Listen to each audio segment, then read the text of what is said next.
bonjour et bienvenue à toi pour le tirage des prévisions tarologiques de la semaine, de cette semaine du lundi le 16 à ce dimanche le 22 février 2026. Avant de piger les cartes, tu sais que c'est une lumière de plus sur le chemin, il n'y a pas de prédiction ici, c'est un angle de vue. Mes formations, ma formation de coach professionnel pour nous aider à atteindre des objectifs. On veut atteindre des objectifs. Puis on peut travailler sur notre attitude, c'est toujours comme ça. Puis on s'amuse avec les cartes du tarot à regarder quel hasard fait que, on parle de cette carte-là pour cette semaine. Mais avant d'en parler, moi j'étudie beaucoup le tarot pour repérer, c'est comme un calendrier dans l'année. On est en ce moment au tarot, on est dans la période d'anniversaire de nos Verseaux, le dernier décan des Verseaux. Les Verseaux au tarot, dans les jeux anglais, sont représentés par l'étoile. Ici, ça c'est mon jeu, le tarot des 9 vies des chats, le tarot des chats. Fait qu'on voit ici la belle étoile qui représente, puis on voit des jarres qui versent de l'eau. C'est drôle parce qu'on voit aussi ça avec la tempérance. Puis dans les jeux français, la tempérance, c'est le Verseau aussi. On l'avait la semaine passée, la tempérance, dans l'humeur de la semaine. Mais en tout cas, ça ressemble un petit peu à la tempérance. Je trouve ça amusant qui est Verseau, c'est soit la tempérance ou soit l'étoile. Très intéressant. Et sinon, on sait que c'est un signe d'air. On va le reconnaître avec le roi d'épée, nos Verseaux. C'est notre dernier signe d'air pour l'année astrologique qui commence le 21 mars à l'année. Ça va être nos poissons qui vont finir l'année. Fait que là, ici, c'est ça, le roi d'épée. Quand je vois un roi d'épée, je dis, on doit être pas loin de l'hiver. Fin février. Et ici, la dernière carte qui, justement, nous parle du troisième décan des Verseaux, qui est le 7 d'épée. Quand je vois le 7 d'épée, là, je sais que c'est entre le... Je pense que c'est le 12, entre le 12 et le... Non, entre le 9 et le 21. En tout cas, c'est 10 jours. 19 février, peut-être, 20. J'ai pas regardé avant. Mais en tout cas, c'est à peu près dans ces alentours-là. Et voilà, je vais retourner ces cartes dans le jeu. C'est ça qu'on va utiliser aujourd'hui, le tarot des chats, les 9 vies des chats. Les autres semaines, je prenais juste les arcanes majeures parce que j'avais pas le goût de me casser la tête. Là, ça va un petit peu mieux, fait que je peux avoir plus de cartes, 78. Je vais juste les retourner dans le paquet. Fait que, comme tu sais, comme je répète, l'humeur de la semaine, les défis, l'attitude gagnante à pratiquer, c'est un angle de vue. On fait ça pour s'amuser. C'est une façon ludique de passer au travers de la semaine. Il y a tout le temps des difficultés. Toutes les cartes sont bonnes et mauvaises. Ça n'existe pas juste des bonnes cartes, non. On peut pas... ça prend le contraire. Sinon, un n'existe pas sans l'autre. Bon, on y va. Fini le parlage. On y va avec la première carte. À quelle humeur on peut s'attendre cette semaine? Pour toi, moi, les gens qui nous entourent. C'est The Lover. Et pour la semaine de la Saint-Valentin qu'on vient de traverser. Les amoureux. Les lovers. Les amoureux. On en voit justement les amoureux en bas avec le cœur. Ici, on dit quand même que c'est quand même une carte qui parle du choix. Le choix. Oui, l'amour, c'est un choix. C'est un choix. On va regarder justement le défi à surmonter avec les amoureux qui nous parlent du signe du Gémeaux. Les amoureux, c'est le signe du Gémeaux. L'air, les pensées, les idées, mais on parle beaucoup, en tout cas, c'est sûr, avec les amoureux, on parle d'amour, mais on va regarder le défi à surmonter. Tu peux avoir beaucoup d'inspiration créatrice cette semaine, avoir le goût, justement, de faire des choses que tu aimes. Le défi à surmonter. Hey, je peux pas prendre pire carte. Toujours dans l'air, c'est le 10 d'épée. On voit ici on voit, hey, coucou à ma cousine Danielle, allô. Je suis contente de se voir vite fait comme ça.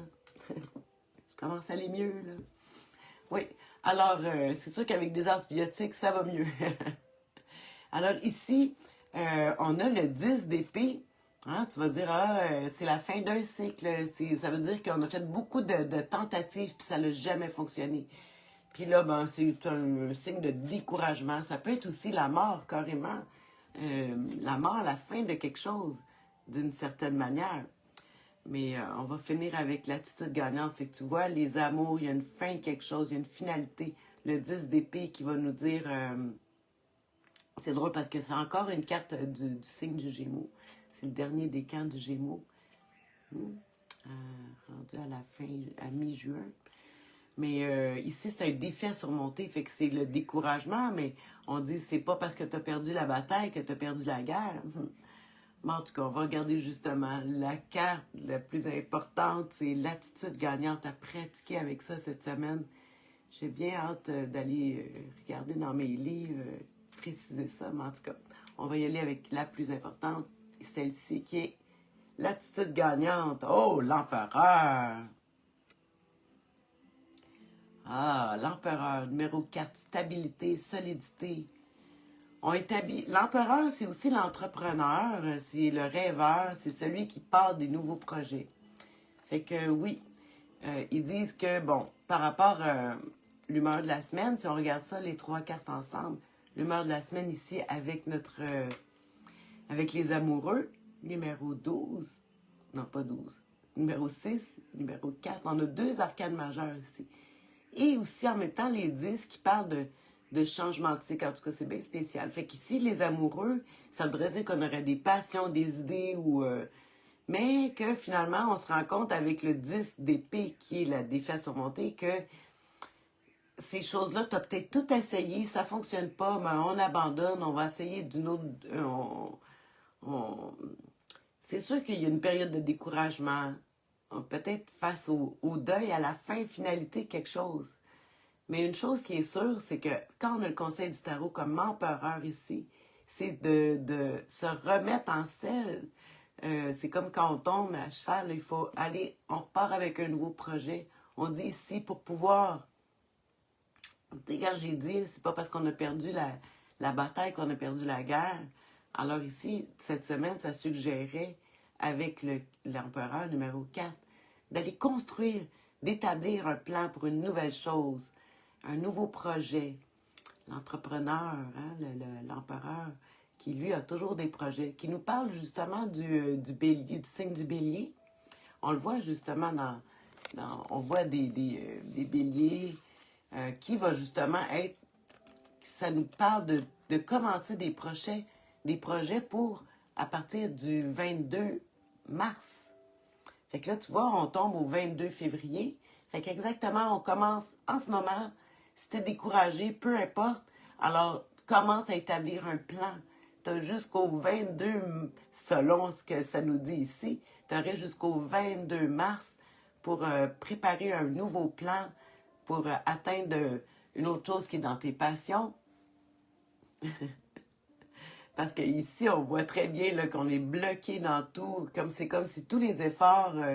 c'est quand on arrête de courir après quelque chose, hein, que c'est là que des fois, il peut s'approcher de nous. Mais écoute, quand même, ça dit, quand même, si on revient au conseil du tarot qui va nous dire de se structurer, c'est structure. Il faut structurer. Avec un bon plan, une bonne structure, on peut tout réussir. Mais tout part d'un plan. Hein? Fait que là, on fait une planification face au découragement, face à la mort, à la fin de quelque chose. Tout est un cycle. Hein? Puis quand il y a quelque chose qui est terminé, bien, il va falloir en commencer un nouveau. Puis quoi de mieux qu'un bon plan? Alors cette semaine, mais on reste branché sur nos passions, sur qu'est-ce qu'on aime. Ça veut dire que, bon, peut-être que ça n'a pas marché de la façon qu'on espérait dans nos amours, nos passions, nos choix. Mais ils disent, on va être capable, mais d'une autre manière. On commence d'une autre façon. Fait que, voilà, c'est ce que j'avais à dire pour cette semaine. Je te fais un beau résumé que je vais te mettre en commentaire sur la chaîne YouTube La Sorcière Bien-Aimée du Nord. Juste en bas, ça va être en commentaire. Sinon, ben, ça va être sur Facebook ou la page de la sorcière bien-aimée du Nord. Sur ça, mais je te souhaite une excellente semaine. Les journées à l'âge, ça fait du bien. Et tu peux toujours me laisser des commentaires sur toi, comment tu vois. En tout cas, moi, pour le moment, j'ai peut-être 2, 3 petites idées. Ça me fait penser à des choses, mais je vais garder pour moi. J'ai bien hâte au mois de mars. À suivre, à suivre. Fait que voilà. Alors sur ce, bonne semaine. On se voit la semaine prochaine. Bisous. Bye.